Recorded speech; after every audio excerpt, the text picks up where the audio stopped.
বিয়ের মধ্যে উকিল বাবা সম্পর্কে ইসলাম কি বলে? উকিল বাবা হলো ফেক বাবা, 2 নম্বর বাবা। এ বাবার কোনো অবস্থান ইসলামে নাই। যুবক যারা বিয়ে করবেন, খবরদার, বিয়েতে কোনো এই 2 নম্বর বাবা রাখবেন না।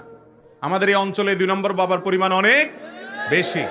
আপনার জন্মদাতা বাপ জাজ্জল্যমান বেঁচে আছেন, যদি মরে যান, আম্মুর রজুলে সেমু আবি, আপনার চাচা আছেন বাপের মতো, হাদিস বলছে। আপনার দাদা আছেন, তিনি আপনার বাপের জায়গায়, বড় ভাই আছেন, সেখানে আবার কোত্থেকে কোন নকল বাপ আসছে?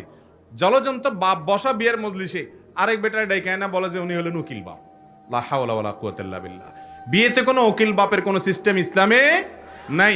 কিসের উকিল বাপ? বাপ নিজে তার সন্তানকে বিয়ে দিবে, উকিল বাপ আবার কি? এ উকিল বাপের নাম দিয়া ওই মেয়েরা উকিল বাপের সাথে সারা জীবন দেখা সাক্ষাৎ করে, মনে করে বাপ।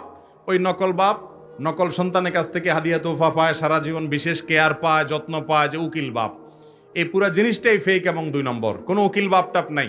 নিজের বাপে নিজেকে বিয়ে দিবেন। বাপ নাই, আপনার চাচা আছেন, দাদা আছেন, তারা বিয়ে দিবেন, তারা নাই। বড় ভাই আছেন, তিনি বিয়ে দিবেন, তারা নাই। কোনো ইমাম সাহেব গণ্যমান্য ব্যক্তি বিয়ে দিবেন। কিন্তু আপনার বিয়েতে কোনো উকিল বাপ, ছেলে হোক আর মেয়ে হোক, কোনো উকিল বাপের প্রয়োজন